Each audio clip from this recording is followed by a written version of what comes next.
The name of the podcast is Dream Plan Execute, where I look Yeah. for individuals who dream frictionless, plan thoroughly, execute relentlessly. And Alan, you are one of those persons who embodies that mantra. Let's start from the beginning. Before the accomplishments, who is Alan? How did you get to this point? Starting at church, I had those premonitions that I am definitely interested in doing what I love.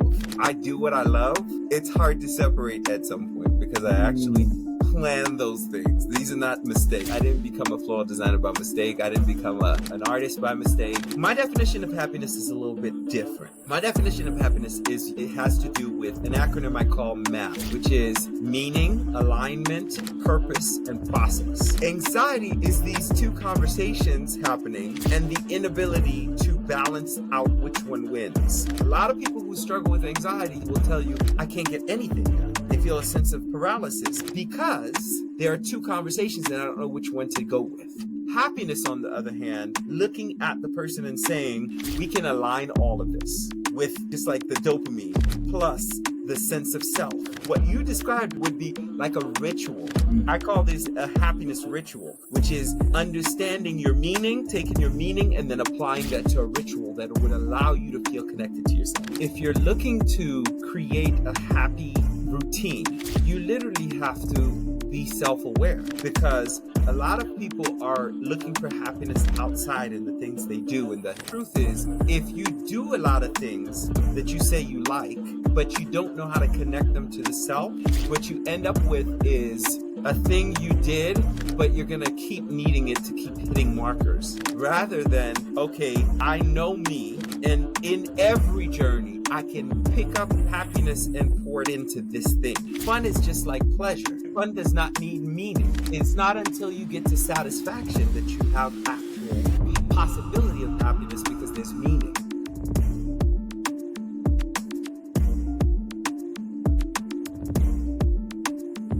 Good afternoon, Alan. How are you doing today? I'm doing great.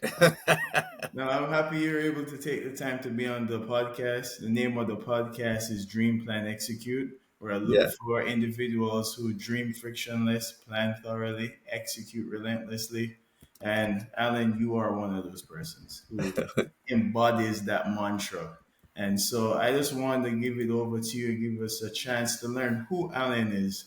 And before we go through all those lists of accomplishments you have, I just want to kind of start with what allowed you to get to this point, right? Let's start from the beginning, right? Like before the accomplishments, who is Alain Emmanuel and how did you get to this point?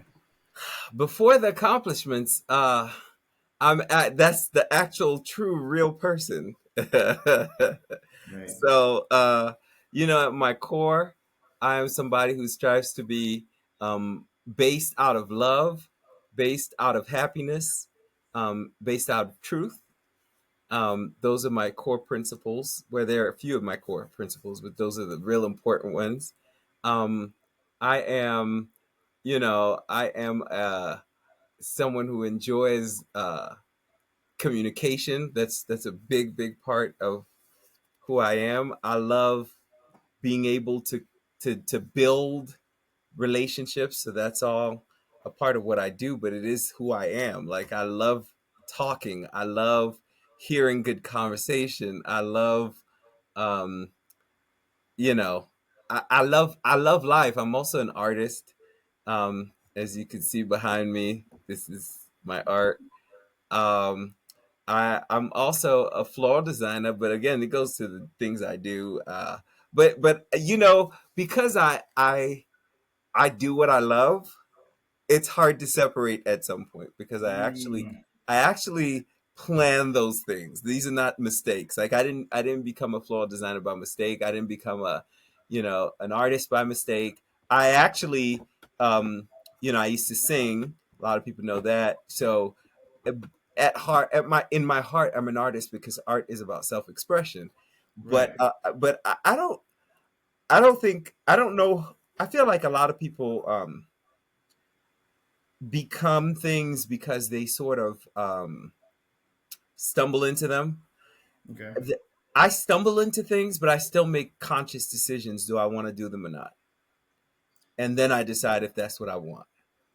So you know So it's funny because you kind of stumbled into what I would consider a person's ikigai.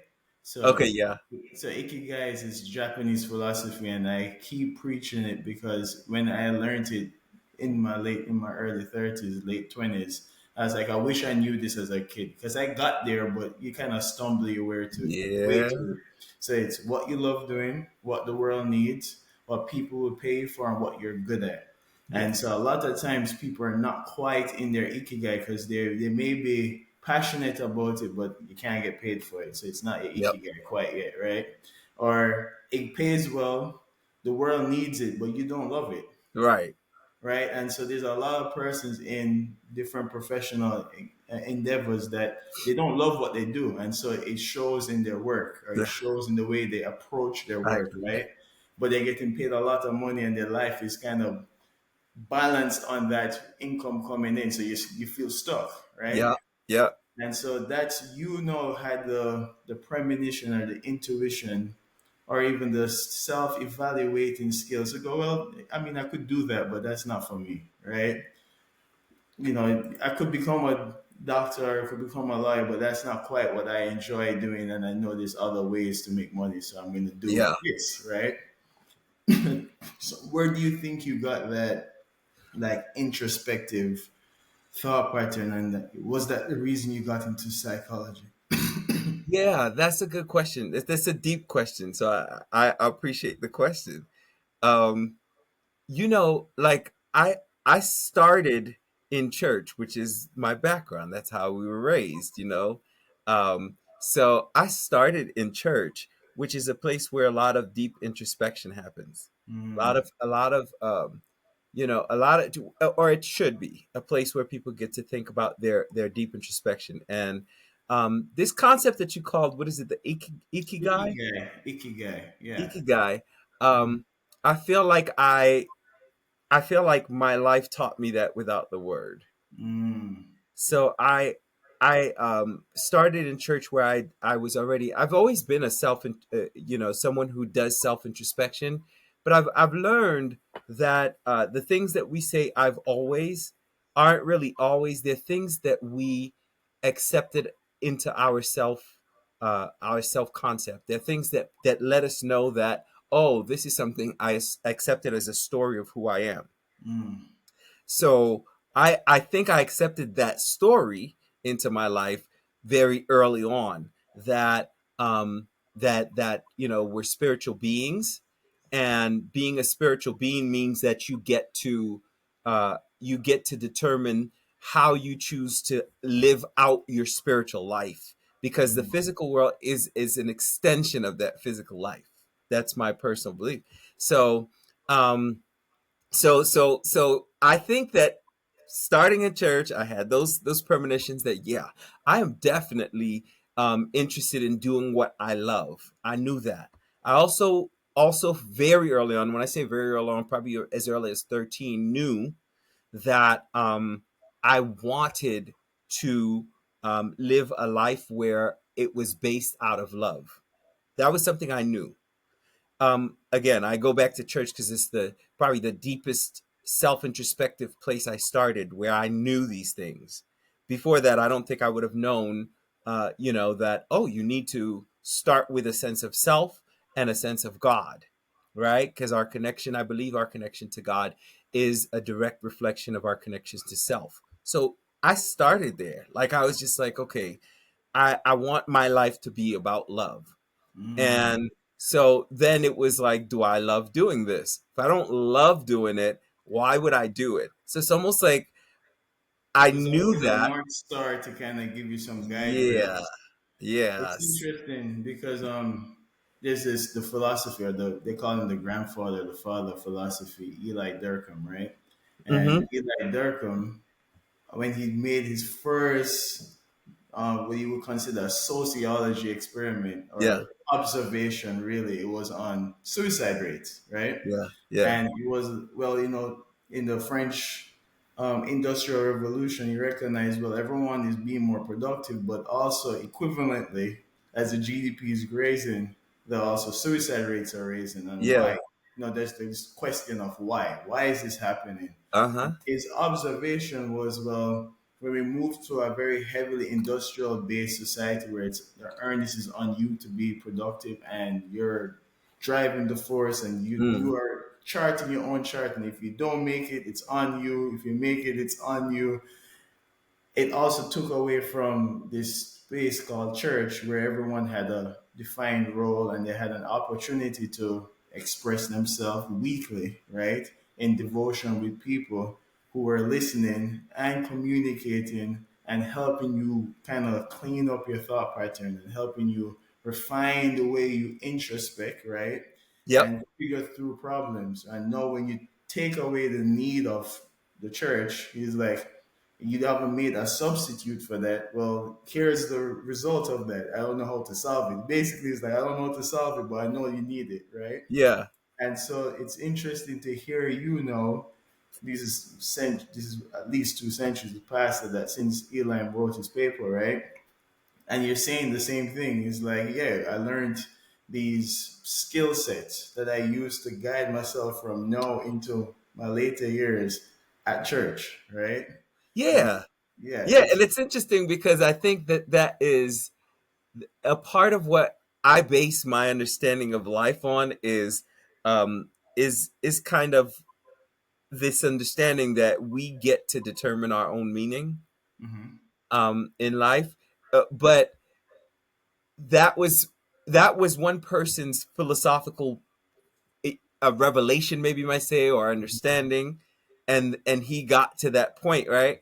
But I feel like there's really nothing new under the sun. What right, happens is we sort of come to revelation as we go through enough experiences of our own, and then determine, do they align, do they not align, does this work for me, does it not work for me? So, but I could see how just having that perspective could take you to the idea, oh yeah, if I if I get to choose these things, then the you might end up in the exact same place, which is, do I get to choose how I live? Do I get to choose the things I do? Do I get to choose? So, yeah, I could line up with that line of thinking. I could see how that it's works. yeah. You know, I always say there's like different ways to get into Manhattan. As long as you get into Yes. Manhattan, like you took the A train, you took the C train, you got on the, at least you got on the train. You did If you something. can get there.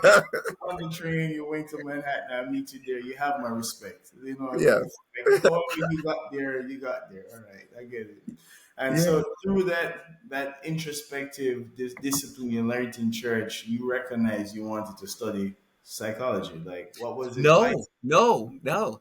So through that introspection is not where I realized I wanted to do psych, because Mm, I wanted to. I still went through all of the things, like, children who want to be like their parents, want to do the things their parents love. So right. of course, in the Haitian culture, because I'm Haitian, so in the Haitian culture, as you know, it's a big deal. Like, you have to be a doctor, a teacher, a lawyer. You, Yep. yeah, you don't you don't get to make up like, hey, I want to be a singer, because I wanted to be a singer. Right. But I went to my parents. I said, I want to be a singer, because and my mom was like, oh, absolutely not. And and at the time I was singing, and I was actually pretty good. I when I say pretty good, I know it sounds like, are you boasting? No, like, I was 13, and I did my first solo at 13 at church, and from 13 to about maybe 21, I sang every single weekend at a different church in New York. There were a lot of gospel Mm, concerts. I was at a different concert every week singing, like as one of the guests or headline or something. that's dope. And I never got a chance to stop, because when I first started, it was kind of like, oh, I wanted to sing and do a solo in my choir. It ended up being, I was the choir director, I was singing, I was here, there, and everywhere. So I was good at singing. So when I said to my parents, hey, I want to be a singer, I knew that they were going to be excited about the idea. But I also was thinking to myself, like, this should not be such a big deal. But I knew that it would be something they would not really like the idea of. But I remember my dad saying, "Well, if you want to be a singer, you're gonna have to be a doctorate in singing." Yeah, no, the Caribbean parents, I think any parent usually, I think any parent outside the US sometimes they're like, these are these. doctor, engineer, and that's it. Anything else, we're not entertaining it, and we're not paying for it with our money. No, definitely not paying for it. So I was in high school. I was at that tipping point, and I'm like, I want to do something with art because I was also very artistic myself. Yeah. And on the visual side, not singing. You don't want to hear me croak. But I was like, well, I could go into game design. I like game, but I was like, I can't bring that to my parents. They would run me out of the house. So I'm like, what would give me that The special closest thing. place where we can both took and shake hands and be all right? And I was like, you know what? Maybe it's architecture. Maybe architecture is something that I could bring to the parents. I still gave to be a designer and an artist in some retrospective way, right?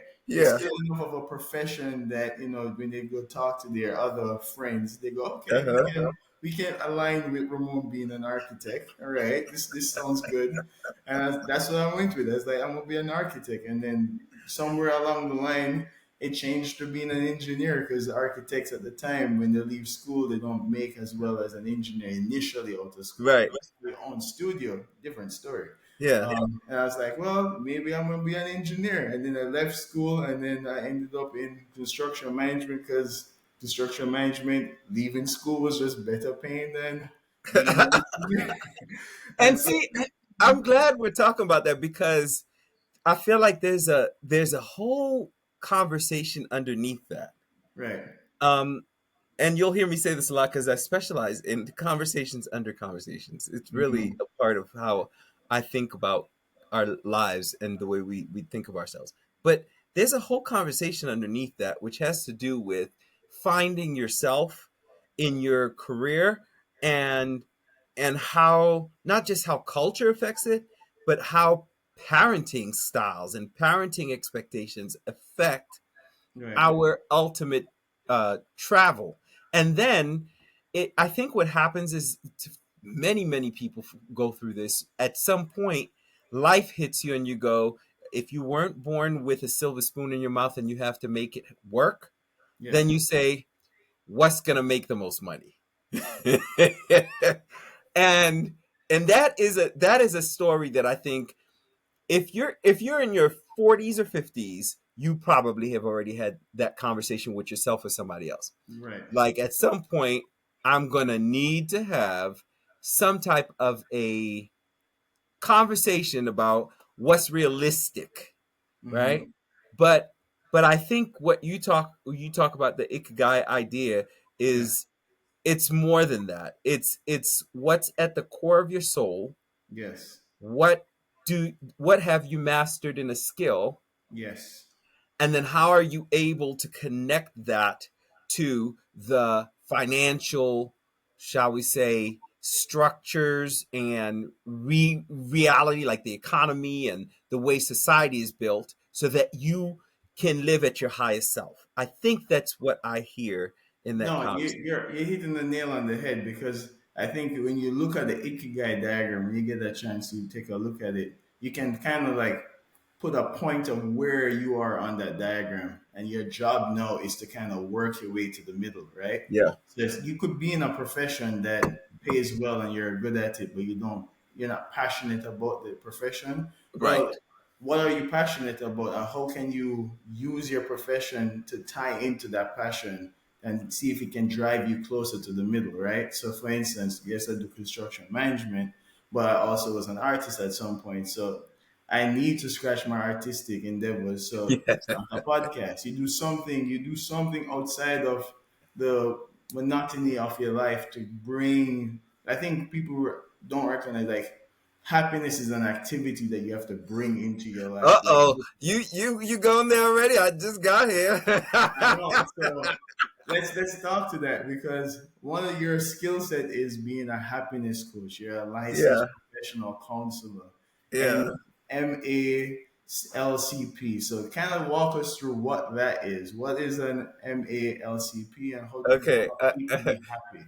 Yeah. So okay. So I am all of those things, right? Yeah. So through the introduction, I am a happiness coach, Right. right? So the happiness coach is someone who literally guides you into an understanding of self so that you align yourself to your highest happy self. Okay. So what happens with happiness is most of us don't even really have a definition of what it is. So there are a lot of people who struggle with happiness and they don't know why. Mm. And what I did is I did the research around, a lot of research has already been done on happiness, and yet it's a fairly new area of study, I guess, if you go in comparison to some other areas in mental health. But certainly, people have done studies to look at levels of happiness.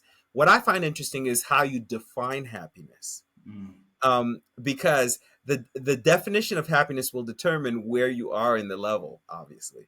Right. So if you go to the dictionary, it'll define happiness as if happiness is a feeling. My definition of happiness is a little bit different. My definition of happiness is it has to do with an acronym I call MAP, which is meaning, alignment, purpose, and process. Mm. These areas are the areas in life that allow you to tell whether or not you are experiencing your highest level of yourself and you're aligned in all those areas. If you are aligned in all those areas, you're going to have that feeling. You're going to have a feeling of happiness. If you have clear meaning to the things you do in life, right? If you have clear alignment is simply like when you talk about your car. Like if Right. your car is out of alignment, what happens? You end up literally like trying to control to get to your destination, and you might actually crash if you're not careful. So alignment has to do with how do you align with certain principles of yourself. So there's meaning, there's alignment, then there's purpose, which has to do with essentially the deepest source of your why. Mm. So it's like I'm doing things, but do I know why I'm doing them? Because if I can get to the why underneath why I'm doing things, underneath the things I'm doing, I get a sense of accomplishment and satisfaction. And those things you can't pay for that, right? Yeah.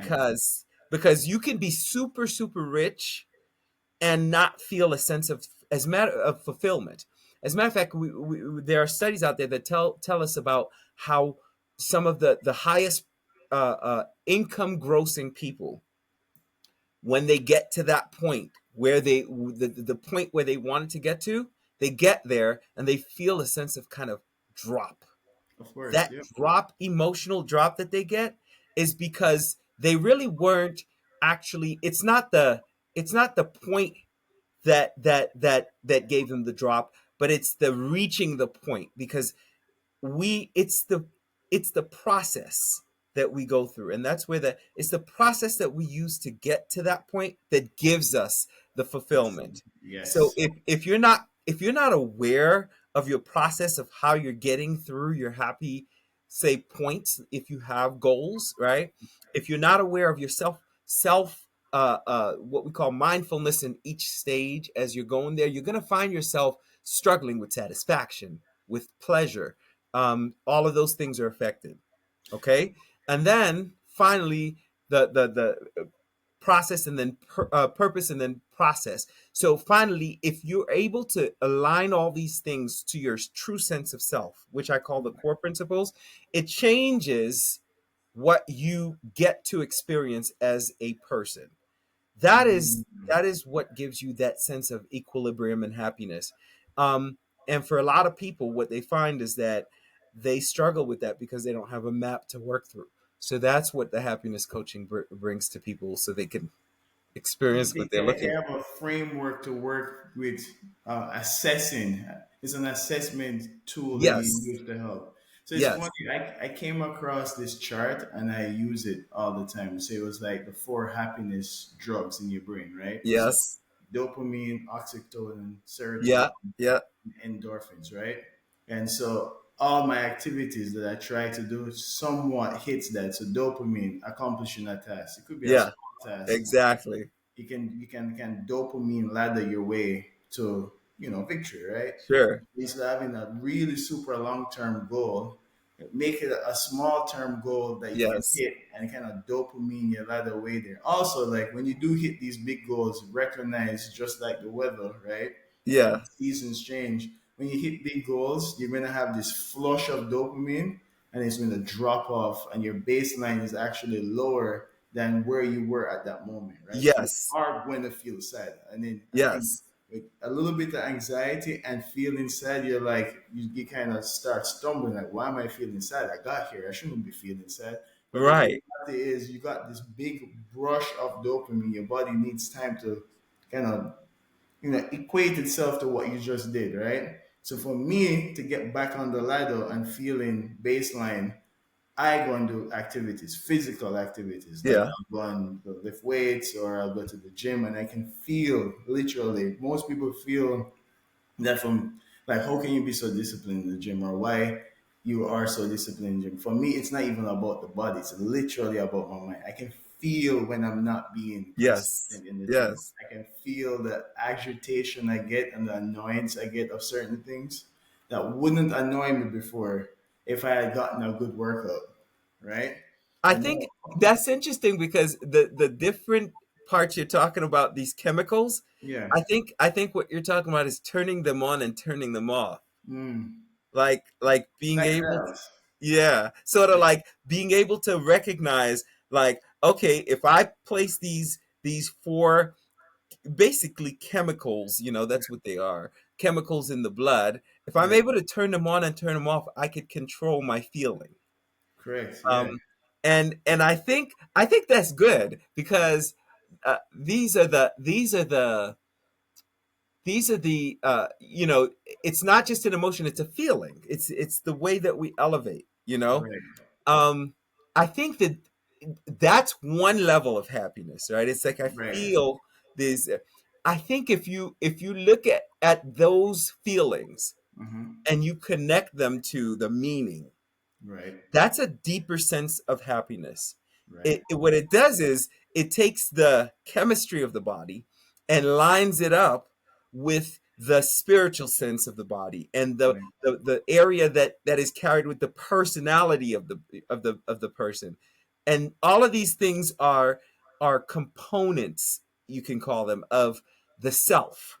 So right, if you align all of these things and learn to align them in a way that feels whole for you, like it makes you a full person, I think that is the longevity of happiness. Most people think happiness is just boom, you get to happiness and then you make it to this point, right? right, But it's actually more of this. It's kind of like if we were going this way, it would be up and a dip and up and a dip. But if you can do this dip, right, eventually you do find a line, a center. And that is the balance of happiness between the chemistry of the body, right, which as a professional counselor, one of the things we deal with is if somebody comes with a particular diagnosis, and let's say I diagnose somebody with depression, right? I okay, know that there are chemistry pieces in there that I have to be considerate about. right, So I might say to them, yeah, you might need to see someone and maybe go to psychiatrist and get your medications in line with your diagnosis. But that's just the chemistry. right. But the self is made up of both the physical and the And then, non-tangible areas of the mind that allow us to have a sense of self. Otherwise, we feel disconnected. And there are actually, like, diseases, mental health diseases or mental health illnesses that disconnect the human being from their self. And mm, some of the work, you know, we would do is reconnect them. Happiness, on the other hand, happiness coaching is like looking at the person and saying, we can align all of this okay, with it, just like the dopamine plus the sense of self plus these are all what you described. It would be like a ritual. I mm, call this a happiness ritual, which is understanding your meaning, taking your meaning and then applying that to a ritual that would allow you to feel connected to yourself. So yeah, yeah, so that ritual, that is actually the coaching. So Yeah, just based on just for me as just going through engineering school, I always focus on the mechanics of the simple content that you can actually execute on, right? Because that's the name to me is you dream it, you plan it, but like how do you execute? And people talking like hyperbole, like yeah, yeah, you know this and this, but I'm like, oh, how do you actually get the mechanics of it day to day? Like because that's what really breaks your ability to get things done. It's the yes, day to day yes, because paint drawing, it's drawing doing things. this. Right. All Uh-huh. right. So how can you like you have this dream of being happier, you have this dream of executing this process, right?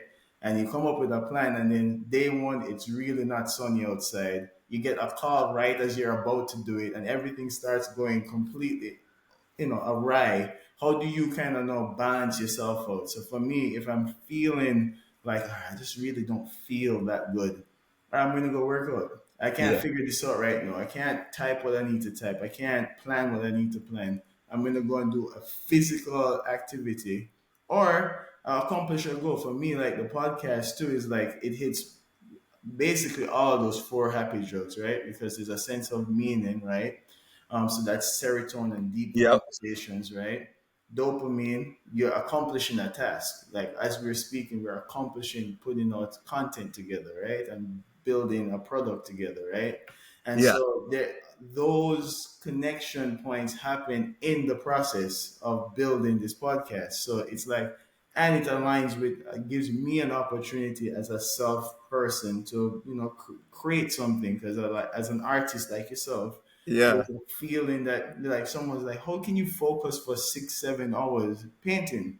yeah. Well, it doesn't feel like 6, 7 hours. No, it doesn't. You put your music on, you mix your paints, and then you start getting to painting.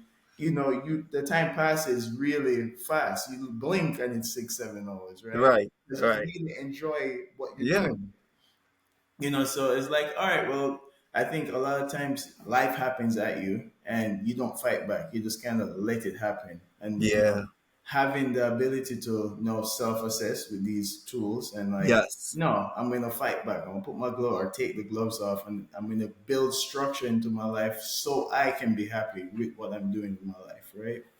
And so, yeah, no, it's really hard for a lot of persons to recognize that it's an activity you have to do for yourself. Like you really have to make an effort to, make yourself happy.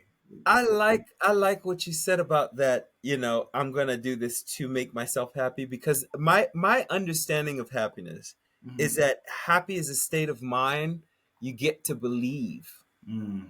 It's a decision that you make over time, and then you retrieve it when you need it.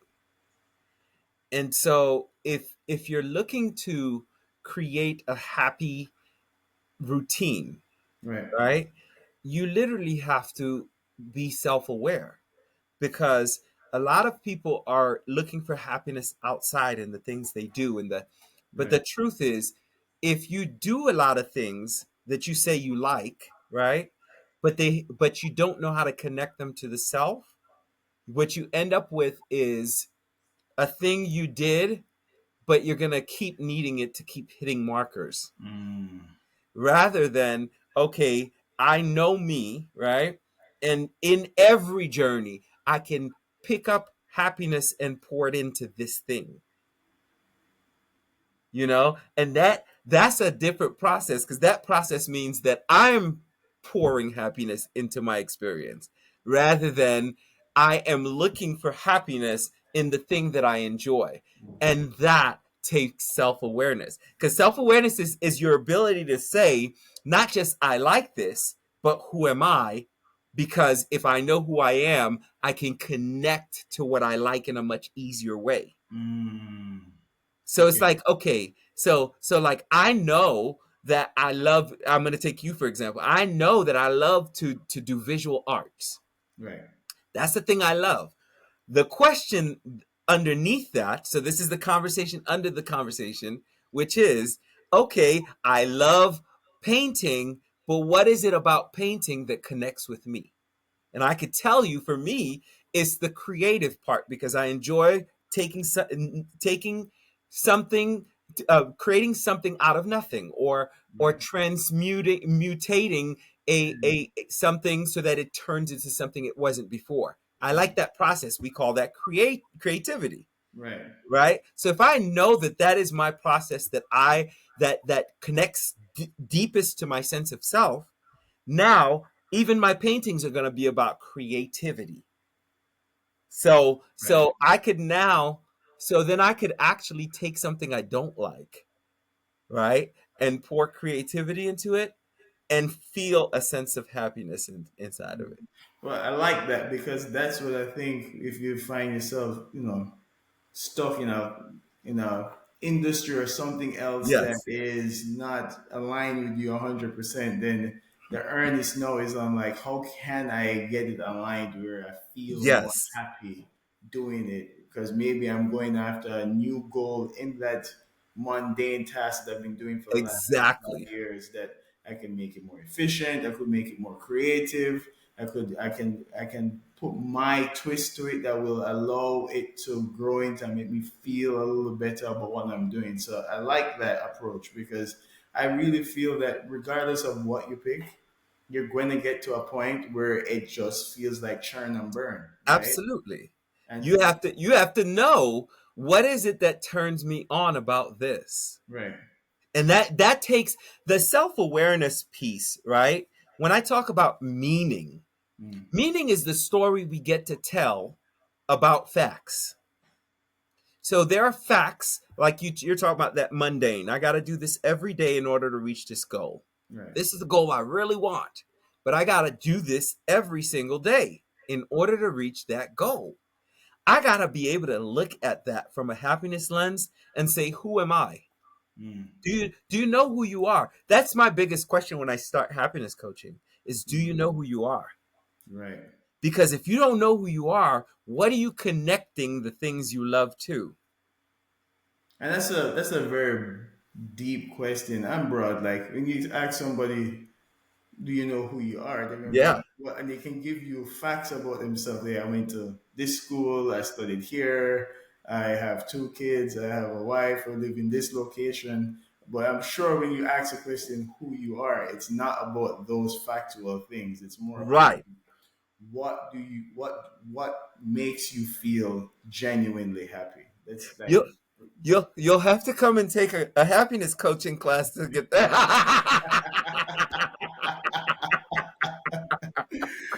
No, let me help you, and that's good. So here's the thing. There's a sense of self, mm, right? That's connected at our deepest level. So let me help you understand where I am. So there's this upper level, which is where right, most people are talking. So as a couples therapist, right, I deal with couples all the time who are peer. And mm-hmm, anybody who does therapy with me or coaching or anything, they will know what this means. right, This is where you're just talking about the superficial things in life. We're talking about the bills. We're talking about, did you make it today? We're talking about how long did it take you in traffic, and then, but that's what this is. But it's a physical level. But it really, really is very superficial. right, And most of us live here. mm, Then there's a few of us who dig into almost like this, not fully like this, but almost like this, angled. We dig deep into emotions, but just a little bit. We don't really like, we're not living here. We just right. kind of, we dig into emotions. Yeah, that made me mad. Okay, yeah, so did you do the bills and yeah, that's the emotional level, but right at the emotional level, there are emotions under the emotions. Mm, The emotions that are connected to deeper emotions, right, are actually where you'll start to find people's beliefs.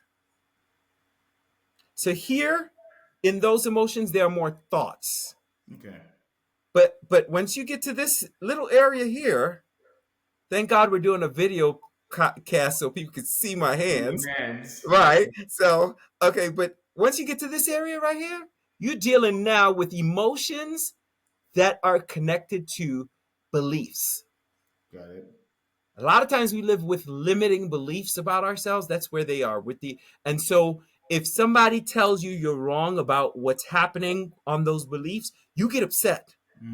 The Mm, reason you get upset is because there's a deeper level. The next level below that is actually your level of self, but it's identity. Okay. It's connected to the core principles of who we are. And I like to say that human beings are principles. Who we are principles. Like when you, if you were to die today, I use Yeah. this all the time, but if you were to die today and someone decided that, okay, they were going to give you a eulogy, the words they would use to describe you would be at that level of identity. This is how they knew they were dealing with you. That Mm, combination of those words, whether it be you were a kind person, you were a thoughtful person, you were that person that always valued, others, right? You brought value to all these things are identity. mm. And so when you're up here talking about the bills and da, da, da, da, da, That's a not lot the of real people are just problem. not aware of what other levels consist this really are where the self is. So Mm, when you ask me, well, how do you connect? That's literally the connection you have to make is knowing the principal self and really coming to terms with the principal self. Because once you get to that principal self, now you're at the level of identity. And when you're mm. at the level of identity and you have that and you understand who you choose to be in the world, Right. all the other levels start to line up. And when something does not line up, you'll feel an emotion out of it because you're clear on who you are at the identity level. And I like that because you spoke to, and I've had this same situation to where I also was very good at tennis, and then I stopped playing tennis, right? And so that was my identity for the longest, right? And that's what got me the most sense of self fulfillment. But it didn't work out. Similarly for music or singing, for me, I thought I was going to be playing a Roland Garros, but I'm not. But so instead of living in that lull of like, oh, I could have been a great tennis player, I'm not a great tennis player. No, what am I going to do? I missed out on my opportunity in life to impact life, right?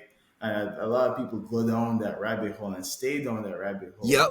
You were able to self-assess and find a new avenue to give meaning to the things that are your core principles as a person, right? Yes. And singing was just one of those activities that gave you that sense of fulfillment. But it was not the only one that you could do to achieve that sense of fulfillment. It just happens to be one that you were introduced early to, right? You're a smart guy, Ramon. Let me tell you why. Let me tell you why this is so important. Because you see a part of what we struggle with as human beings is this idea of being human beings versus human doings. Mm. Okay. And a lot of what's happening is we're having these conversations around how are we existing at our highest selves, but they keep ending up at the superficial level, which is Mm. I'm doing this, we're doing that, and then we're going over there, and then we're going to talk about this, and we're doing this. But when you truly want to know a person, you don't just want to have that connection. You don't just want to have an emotional connection. You want to have a connection identity wise. Mm. You want to be able to say we are on the same wavelength in terms of what values, the core valued principles of self, Right. they line up with who we are. And if they don't line up, then you know that this may be somebody you might have in your life for a temporary season, or it might be that this person is there for a business purpose but cannot be personal because you would have too many clashes. You Mm. you get to know that when you understand alignment with self. Right. And a part of what happens is if you don't know yourself, what you stand for, you have to do that inner work first. Right. And people are looking for happiness in this, let's do this together, it's gonna be, and they're missing the point, and they're thinking fun is happiness. Fun is just like pleasure. Right. Fun does not need meaning. It's Mm. not until you get to satisfaction that you have actual possibility of happiness because there's meaning. Mm. Mm. Okay. That makes a lot of sense. Yeah. Me, I stumbled across this framework. I mix frameworks, right? So Yeah, of Ikigai course. is the Japanese framework that I align with it, and Kaizen, which is Yes. continuous improvement, right? Yes. incremental steps that give monumental change, right? But next one that I really align with is the stoicism, the ability to be stoic in the storm, right? And one of my favorite stoics is Epictetus, right? And so Epictetus was a slave, and he grew up a slave, and the person who slaved him was not a nice guy. He broke his foot just for fun, right? So he walks with a limp. And because Epictetus was such a strong willed person and knew himself so well, a lot of persons came to him for advice. Yeah. And at some point, Epictetus becomes an advisor to Caesar, a slave becomes an Yeah. advisor to Caesar, right? Because how he goes about approaching a problem and figuring through it was just so legendary, and his speech is so legendary that Caesar wants him as an advisor. And he sits inside his courtroom, and these persons who are multi-millionaires are coming in. And like you said, they're up here and they were, oh my God, I can't go to the gala because this is happening. No, no, no, Yeah. no, no. And it's like they have so much more in financial resources, but they're so far misaligned Yeah. with self, right? Yes. And you're sitting there watching them like go through this panic attack, and like really like you have someone feeding you grapes. Like their life is not that terrible. Right. And so like sometimes when I find myself like doubling down on like, oh Ramon, you're not getting this done, you're doing this. I'm like, well, you know what? How lucky am I to grow up in Jamaica to have a chance to come to America? Like that's a luck. Like snap your fingers, spin the world, and put me in Gaza is a completely different story, right? Like we're not Right. doing a podcast. I'm trying to figure out life, real life, Yes. right? And so you have to also then there's like a spirit of gratitude, right? Like when you're going through your problems, like okay, that's bad, but is it really that bad? Like, could be worse. Like, I really couldn't even get to this level if I started somewhere else, right? And so it's like, okay, all right, well, if I'm here and I'm asking to go to a next level, for me, part of the podcast is like having an athletic mindset, Yeah. like treating yourself and your mind as an athlete. Well, an athlete only gets stronger through stress, right? You lift weights to get stronger and develop Yeah. speed. So that requires stress. You drill and you keep drilling things because when game time comes, you can do it under game time pressure. So Yeah. you don't wait till game time to get game time ready. You get Right. game time ready by working hard, and then game time comes and it looks effortless. It looks like this guy's a genius. No, he put in more work than everybody Yes. else when everyone else wasn't putting in work. So Right. between that athletic mindset, stoicism, ikigai, I kind of blend them together. I'm like, all right, this is what I want to accomplish. This is how I want to approach how I do things, and everything I do, that's how I'm going to approach it. It's going to require that type of discipline, that type of self-assessment, and just chart it forward. So how does that work for you? I'm just curious. Like, how does it work? Like Yeah, the to day to your day. because what you're talking about is kind of a eclectic approach to mixing frameworks. So Okay. how So how how does so how the does the mix of the framework work? gotcha. So like so it's similar in construction management, you have different or in just any corporate identity, right? There are different roles, and each role has to deal with different problems, right? A Yeah. program manager deals with different problems than a project manager, right? Yep. Program manager is managing multiple project managers, and so they're dealing with system problems, Yep. mechanics of Yep. why it's moving inefficient.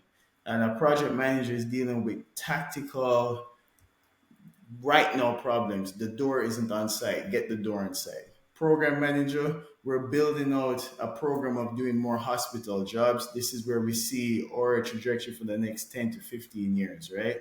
And so from my alignment, Ikigai starts as the program manager. That's where the program starts. It's my strategy for my life, right? Is it aligned with my Ikigai?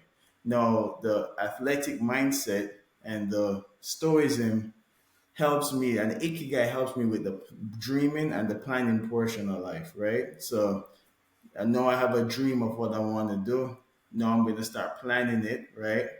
Now the execution, what burns, right? That's where the stoicism And the athletic mindset is necessary because you're going to need to be a bull and you're going to have to be relentless to get this done, right? It's not going to happen overnight. So that's where that aligns with the day to day fight to get the thing done in time, Yeah. right? Yeah. And Yeah. Yeah. so that's how I layer them. So the athletic mindset and the stoicism, that's a day to day. The phone is ringing all at the same time, and you still need to go out and get money from the bank because you promised somebody. That's where, all right, I need to stay calm in this moment. This is the moment where I need to just take it easy, take a deep breath, and approach the problem as they Mhm. come to you. So, yeah.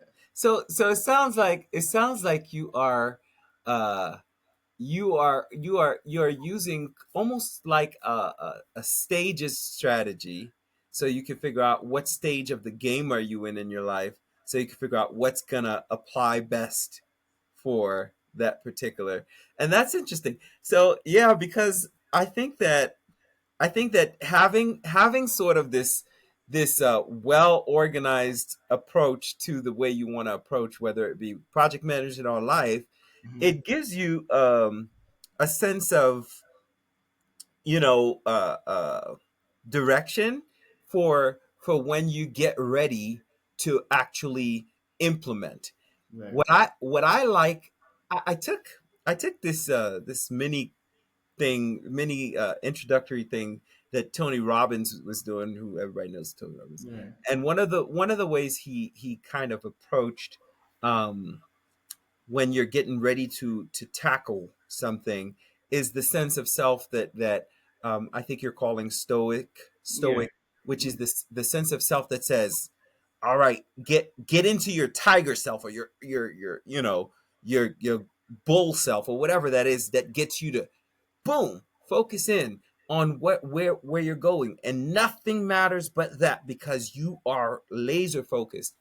And I think that there's some real, not just benefit, but there's some real science behind that, Right. because a part of what we know is, and I'm sure you're familiar with ADHD. Everybody's talking about it now because it's so prevalent, where Right. people struggle to even stay in that space of focus. Right. You think about phones and iPads and all the things that could take you away from the focus into Mhm. your uh, into your goals, reaching your goals.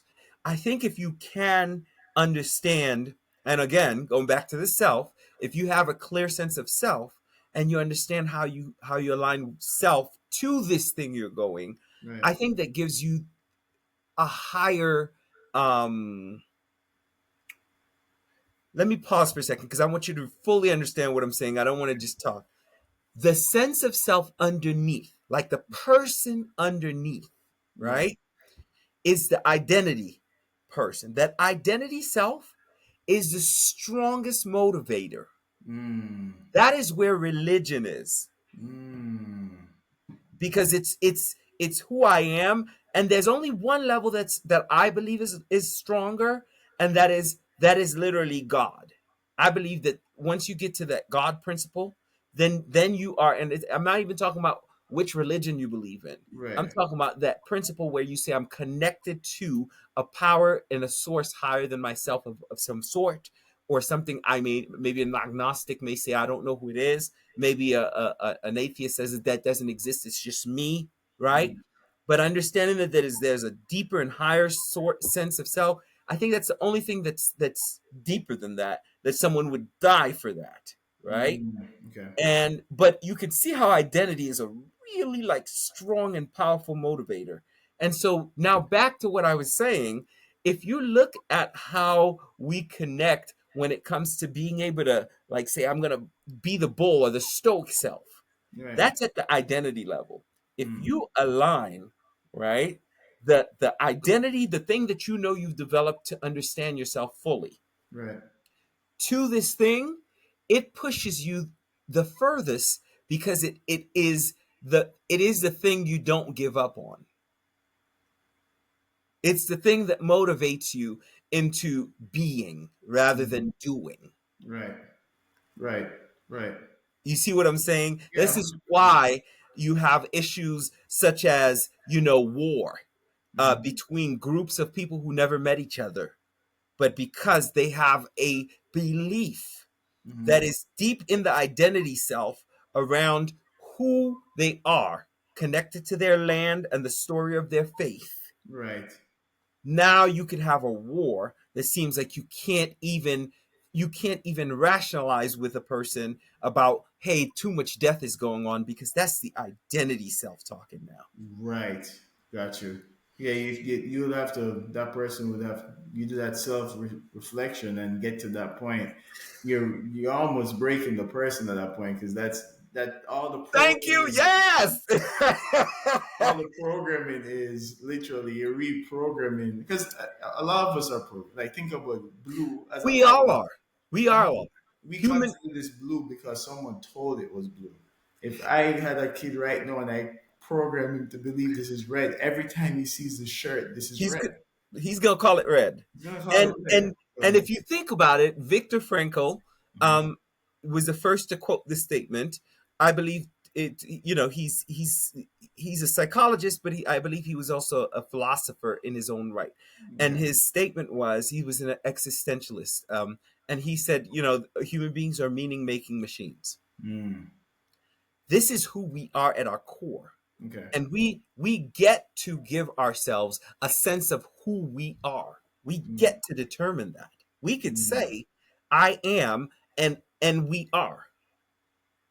You Yeah. see? So the meaning that we place to the sense of self can be shifted. But like you said, if you start to mess with that, you're now at a core identity level. Yeah, you're playing with programming. You're You playing with playing with programming. you're playing with and and programming. and and this is why it's so crucial, you know, if you're gonna go to that level, that you have a clear pathway for a Mm. person to be the master of their own self, sense of self. Right. And when I work with people, the goal for me is to help them reach their highest self. And that is actually a conversation we have in happiness coaching, which is, you know, are you going for your highest self, or are you going for the self that you settle for? Because your Okay. highest self should encompass not just you, but the Mm. community of humans that live across the planet. So it's interesting you said that, because someone can stumble and just think of like suicide, right? Like, there's just the thought pattern behind that, like, there's no more going forward, that there's Yep. nothing else for me to accomplish or do in life that Yes. is worth doing. So I'm going to end up killing myself, right? Yep. Or you're going Yep. to end up killing yourself. How do you, if you get to that point where you're at like suicide ideation, you find yourself like a sense of deep hopelessness, right? Yes. And it's not a chemical imbalance. You're just, you've done the assessment to know that it's, no one's saying that you're of a deep depression because it's Hmm. a mental problem in the sense of chemical imbalances, but your feeling of worth is like at that point. How do you coach yourself to, or how do you work on yourself to get back from that point? That's So so because suicide, and this there are levels to this answer. right.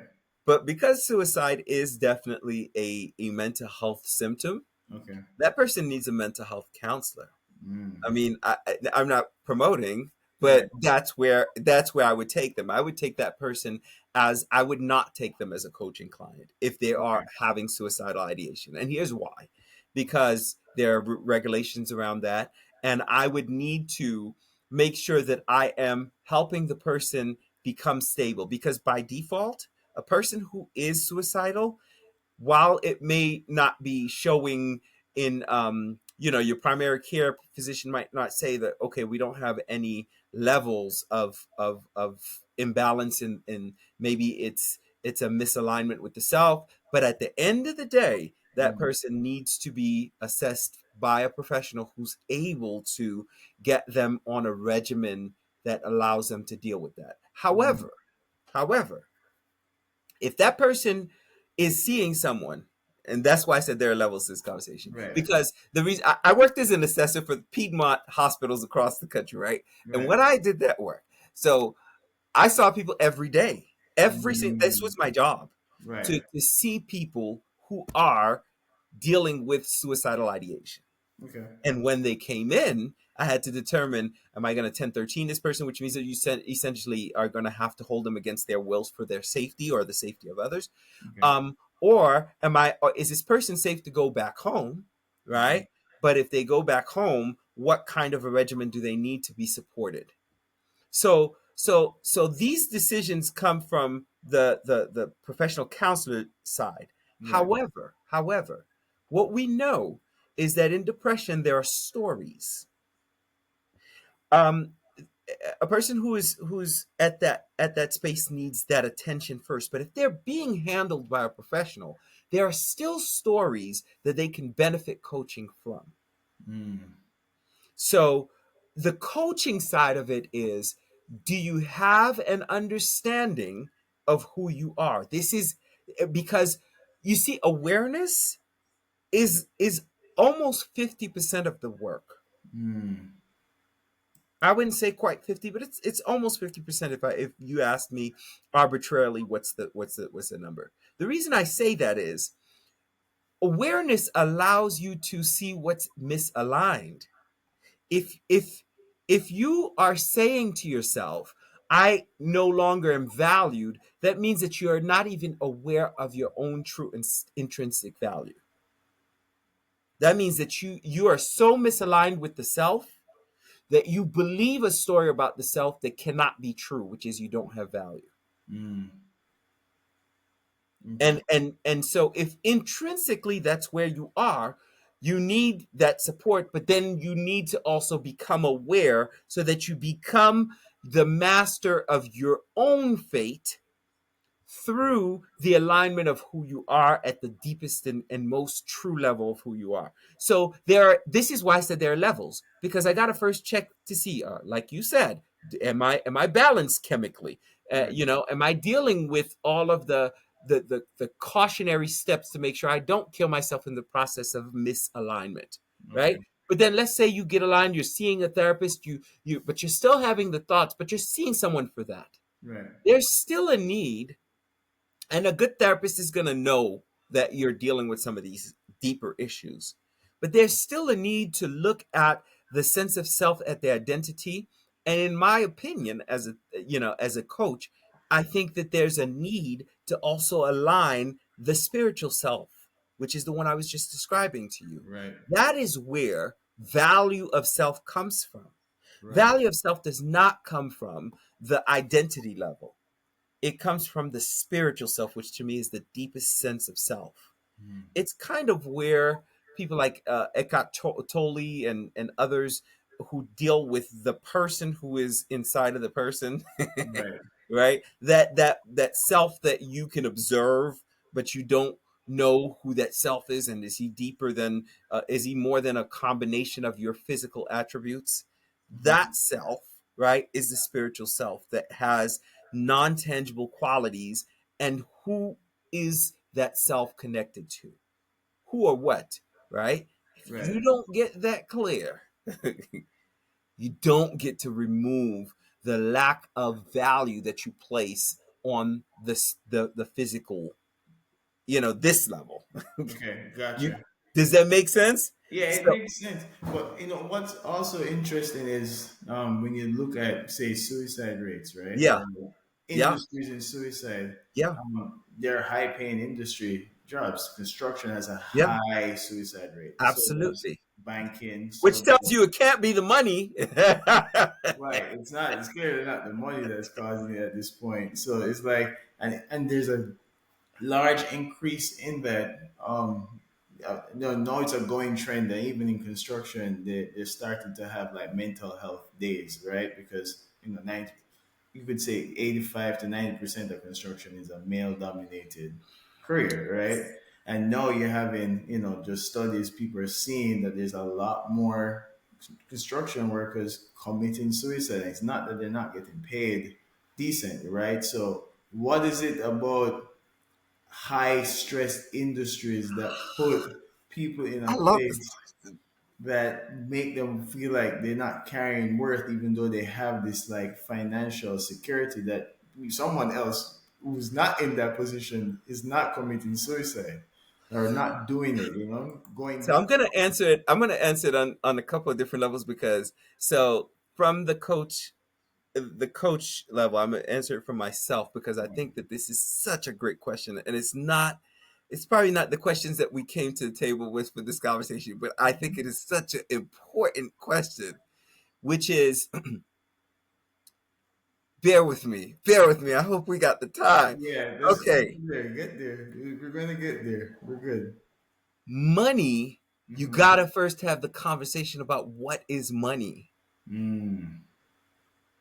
Because if we don't have that conversation, no matter how much you pay a person, Okay. no matter how much you say to the person that they're worth it in physical Okay. reality, that sense of self at the bottom isn't tied. It's disconnected. Mm. What is money? So so it seems like such a common sense question because like you don't know what a dollar is. Right. Well, you and I know you know this because I feel like we've talked about this, but underneath, right? This is the conversation underneath the conversation Right. because you have these people like if you look at dentists, this is Right. what you're describing: high suicide rates, but high stress rates, Mm. right? There's this reality that when you push the physical self, right, past this bounds, it loses sight of what actually matters. Mm. Okay. Meaning allows us not to lose sight, of course, with rituals in place.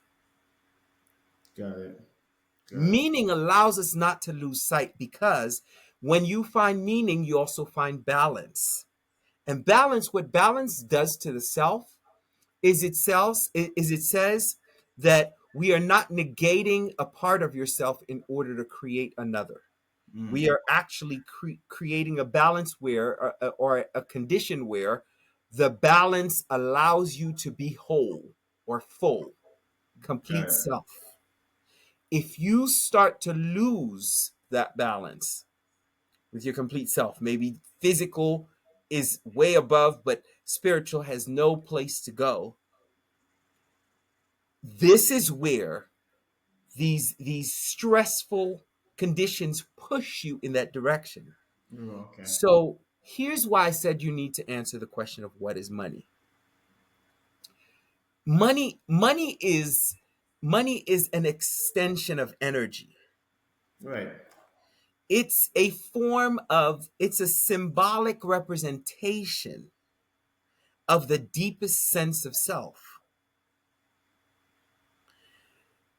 There isn't a number that represents the true spiritual. This is how we know a person who tries to commit suicide is misaligned because the true self is more valuable than any number you can. It's an infinite number. You couldn't get to it. Gotcha. Okay. So if money is placed as the dangling carrot and the person is doing this, but the sense of self is disconnected from that, the stories they tell about themselves in reaching there, Right. oftentimes it'll be stories of I'm not worth it. Oftentimes you can't get rid of those stories with money. You can't pour money because money is just a representation or of an extension. You have to do the reconnecting work to the true self. Mm. Mm. So you could pour a bunch of money on that, and it's just like saying, okay, we're giving you a lot of expansion of what's already underneath. So money can help you um, multiply the self. This is how we end up, like, say, seeing people like Oprah all over billboards because she's multiplying herself with the value of the money. And all of a sudden you're like, Oprah's been everywhere since her, I don't know what Right. the next movie she got now, but like, Color Purple movie came out and Oprah's on Right. every billboard. Why? Because the money allows her to have that level of influence and push and expand herself in the Mm. in the physical universe. Right. But if the sense of self connected to Oprah, which I believe she probably has a very strong sense of self or has done enough work to understand it. I think so. But if she had a poor sense of self, no matter how many pictures of her on the wall, and this is why you see a lot of these uh uh uh, uh stars and stuff, they're out there, they're all over, and you're like, they have the life. Look, they're grander than life, Right. but they're not connected to it. Mm. And then there's also burnout too, like dealing with, That's what burnout is. got you. Okay. Burnout is literally your inability, right, to do enough to stay connected to self. Okay. So it's almost like burnout. And I talk to people like I do this all the time in the happiness coaching. And burnout is actually an area that I work in because of how heavy it is for people. Right. Because a part of what people lose is a sense of self inside of the work. Okay. So they come to a company they don't like. Right. They're doing something they have no connection to except the paycheck. Right. And they're doing it and they're being pushed. This is the physical, pushed past. So they have a level of stress and they're being pushed Okay. past a level of comfort. Mm. Because for them, I'm not connected to this. And even if you give me three more raises, I'm not connected. My sense of self is not connected to the work. Okay. And since there's no meaning, right? And if your meaning is heavy enough, but you feel like they're not paying you enough, that'll be another thing. When you have both and you're physically challenged, you need to question the balance. You need to do the spiritual examination. So, spiritual way over here, physical way over here, where are we? Right. Right? Because that allows you to actually understand, am I in alignment with where I'm going in my life? And It that is, and it that is a, will help you with the self-sabotaging activities you yes, engage because in. yes. If I understand that I, as a human being, have things that are more valuable than money, right? And at the core, we do understand this. So, but if I understand that and I'm aware of what those things are for me, Right. I get to put boundaries on my corporate job and tell them this is as much as I give you. The control that I need over here, I won't give you this. I can give you this. This belongs to me. That belongs to me. That's not for sale. But when you have an exchange for sale past the human being that you are, there's a disconnect. Or happening not the way you want it. How do you deal with the process of not self-sabotaging? That's a great question. So, okay, so I think self-sabotage comes from a place where the self is actually lacking awareness.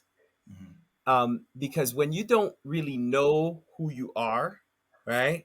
Or when you're not aware of the misalignments. Here's what I mean.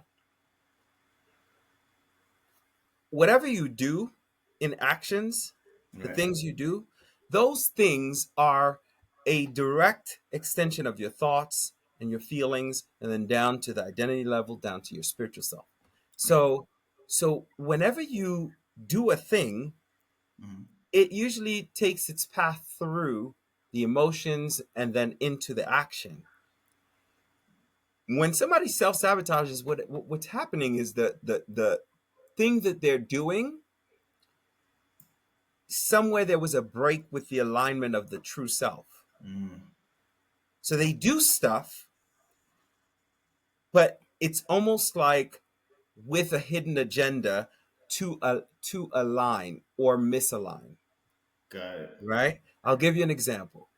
Some people struggle with trying to be fully honest, right? So when a person struggles with honesty, usually they don't self-express well. They have a hard time telling the truth. Right. And the reason usually is because they don't feel safe in that environment to tell the truth of what they really would want to say. Got you. That's usually the sign of a lie. Outside of pathological lying, which can have very different roots. But what's happening is if the self is kind of doing the opposite of what it's thinking, there's a disconnection So they could be doing the opposite with from a subconscious desire to not reach. And usually that comes from having two conversations coming from inside the mind. Mm, okay. One conversation is telling you you're the most amazing and beautiful person in the world. The other conversation says you're ugly. Right. Right. Th- when you come up, right, and it's time to do something, and they say you just won the award for most beautiful person in the world, but there's a story underneath that says you ugly, you're gonna self-sabotage back to you ugly, Mm, because the two stories haven't been addressed and come to the surface as awareness. got it. Okay. So you have to really, like, again, it goes back to that introspective self-evaluating Self-awareness. skill and that self-awareness skill. So is that similar to dealing with, like, say, anxiety, dealing with? Thank you for saying that, because I didn't bring it up, but that's literally what it is. Mm, Anxiety is these two conversations happening and the inability to balance out which one wins. A lot of people who struggle with anxiety will tell you, I can't get anything done. mm. They feel a sense of paralysis because there are two conversations and I don't know which one to go with. Ah, gotcha. Gotcha. Okay. So if you can acknowledge what's happening underneath, oh, wait a minute. Your old self, or the self that connected to you 15 years ago, believed that you were the ugliest person in the world. The Mm, new self said you are the most beautiful person in this room and in the world. And then you get there and it's like there's a tug of war. right. Which one are you going to believe? I'm stuck. Got it. Okay. Got And it. it starts to create this feeling like I'm Mm. never going to be able to. And usually that feeling of anxiety lives in the future because it never comes to pass, but it's a fear of what might be. B, got it. And so certain triggers can happen to that too, right? Like things will trigger you out of, like, you're doing all this self work, you're doing all this work, Yes. everything's going fantastic, you're Yes. feeling, Yes. you're journaling, you're doing all of this, and And then boom. so what? No, at that moment when you get triggered, and it goes back to your spiraling, right? Like you Yep. got triggered, you're spiraling. How do you go about catching yourself in the spiral? Return to the sense of self through mindfulness. Mm, gotcha. Because Okay.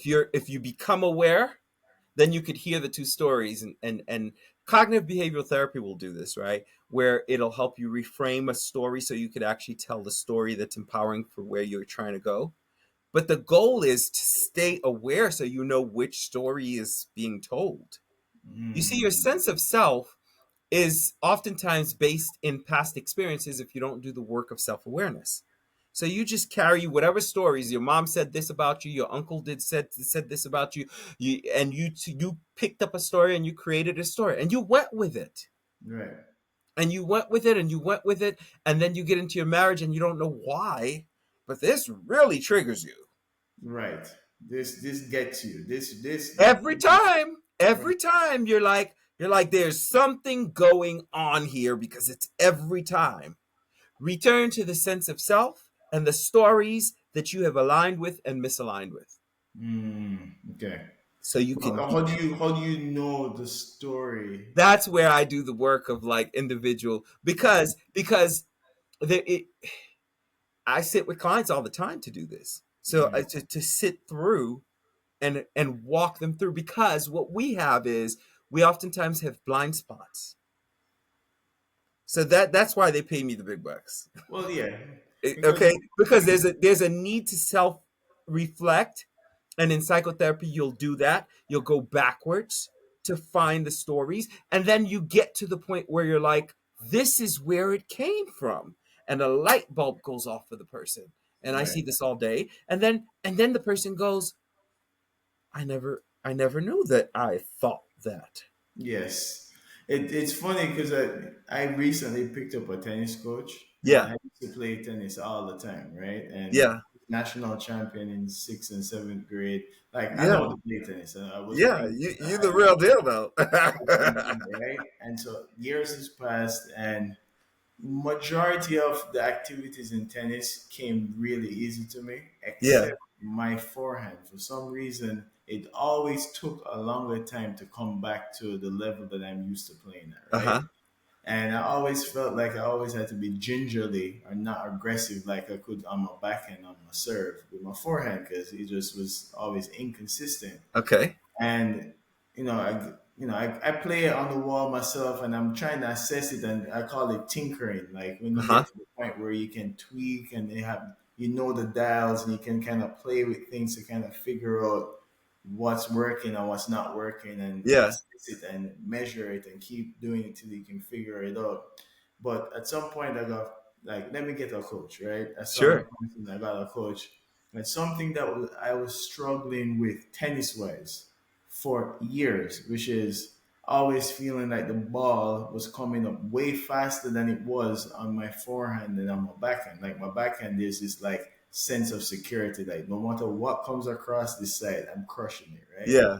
And with the forehand, it's always like give it space, give the ball space. So you're always like Yeah. Yeah. backpedaling, Yeah. Yeah. and Yeah. you're playing like a semi-passive aggressive Yeah. game as opposed to attacking the ball.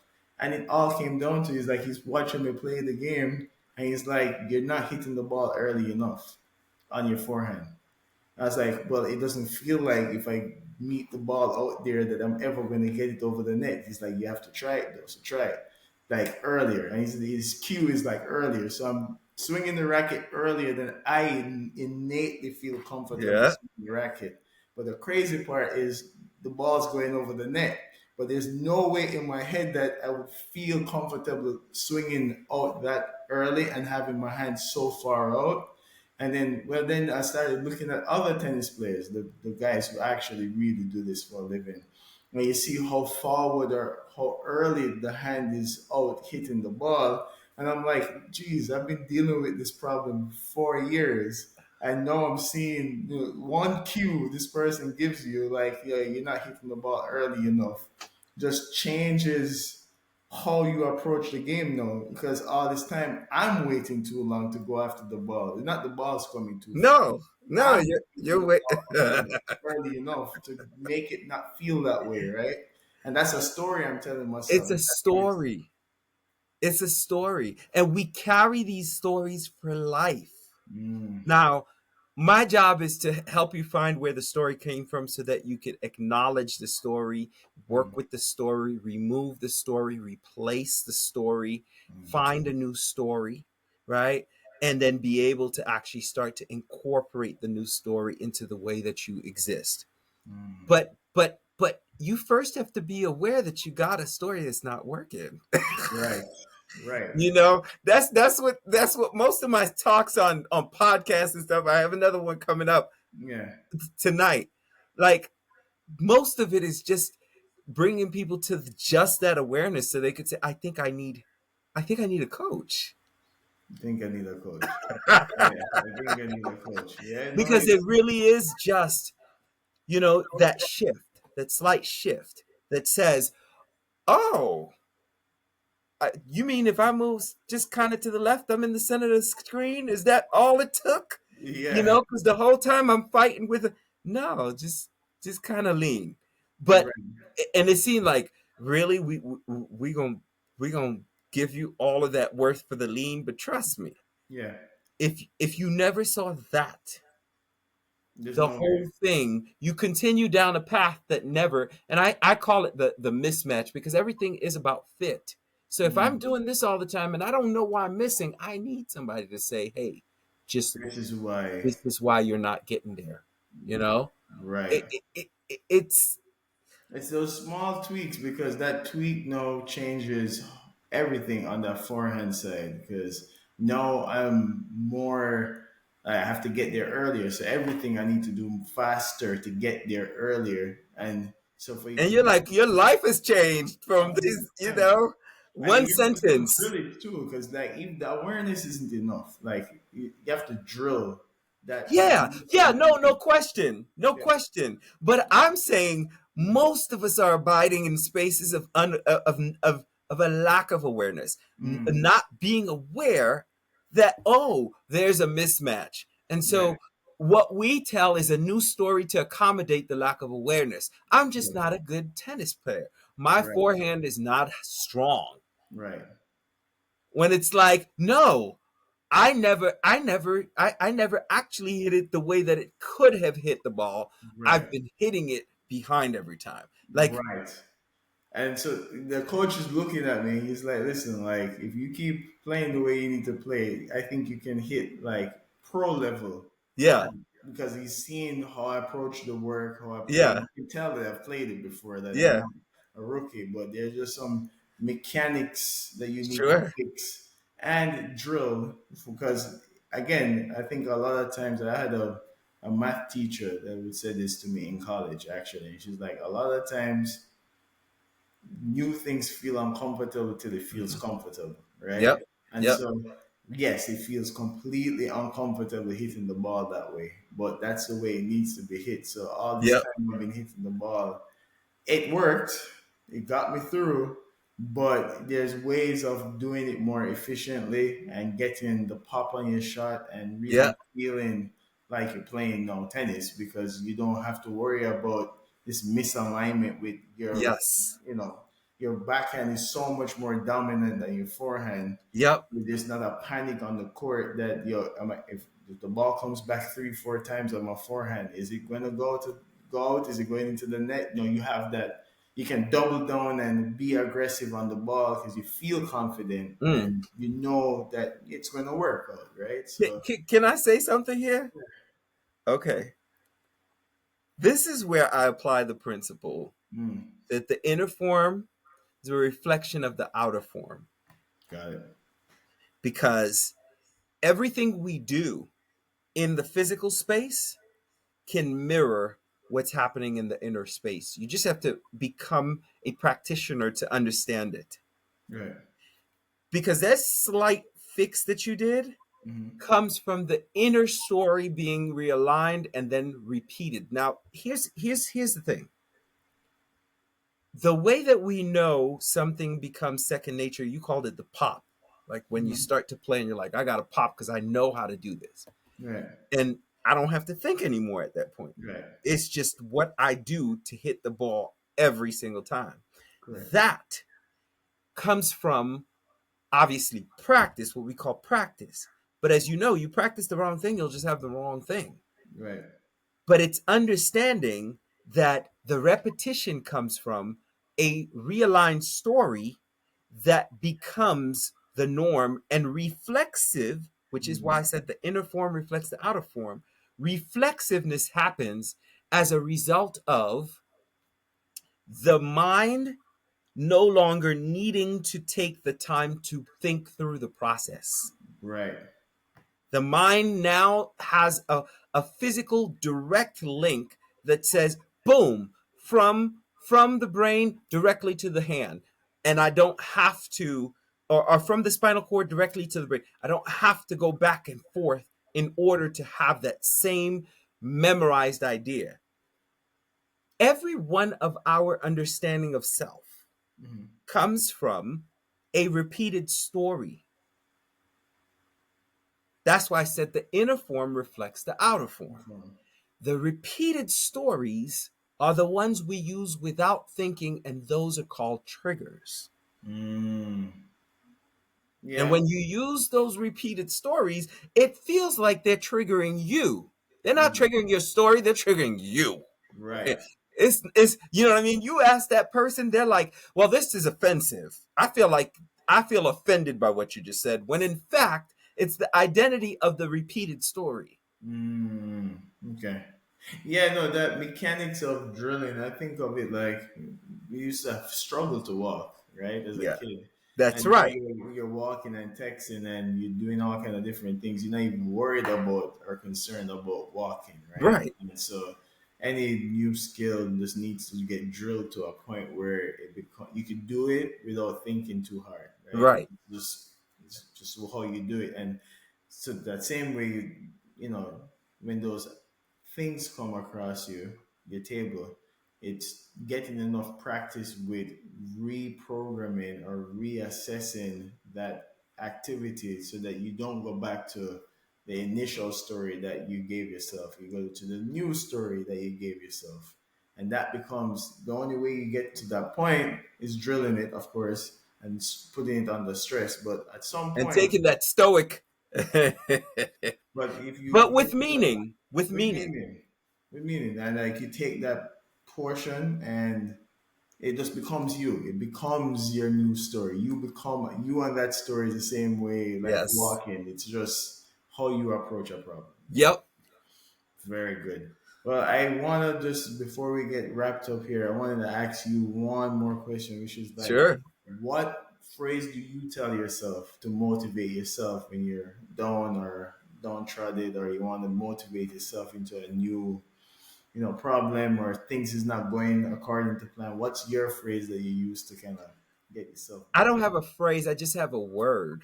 Mm, My word is now. your word is now. Yeah. Okay, very good. Well, And let me explain that if you don't yeah. mind me, Stella, because I feel like somebody's gonna go around. I said now, it didn't work. Now for me embodies the entire present, obviously. It's Okay. everything happening now. But for me, I know what I've lived. Mm, I'm aware that I can make meaning as I live. mm. I'm also aware that I'm never going to get to the future.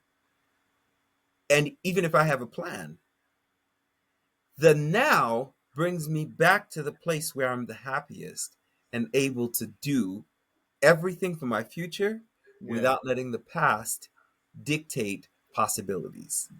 So it's funny you said that, and because I want you to look into Stoicism, because one of the things that they speak to in that philosophy is like knowing in this moment what you can Yep. control and controlling that, and Sure. everything else is you can't do anything about it. So anxiety, like you said, is a future It present. is. Fear is like you're thinking about a future that's not even there yet. You've already conjured the story That may never get there, and it may never happen, right? And so but you're living it right now. you're living it now for a future that's not there yet, right? And Yeah.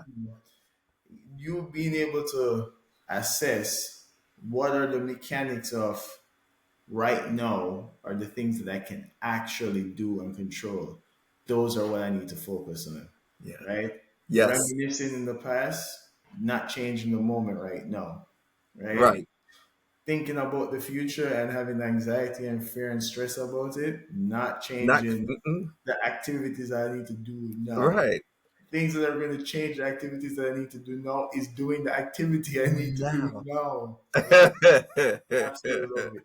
So where can we find you? Where can someone find happiness coaching with Thank you? you for asking, but so I tell people go ahead and give me a call. They're like, really? No, really, just give me a call 678-920-8916. I'm old school.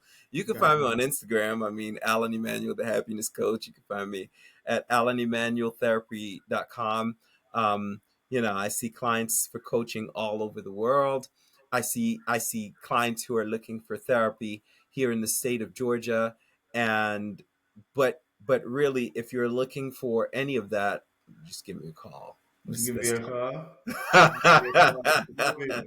Love it. Well, Alan, I appreciate you taking the time to come on the pod Yeah, because your work is needed. Your work yeah, is necessary. It aligns with your Ikigai.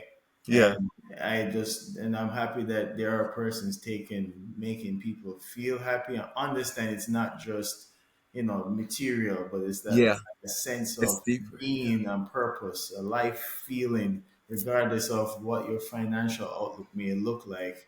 You walk around happy because you're happy with yourself, that's right.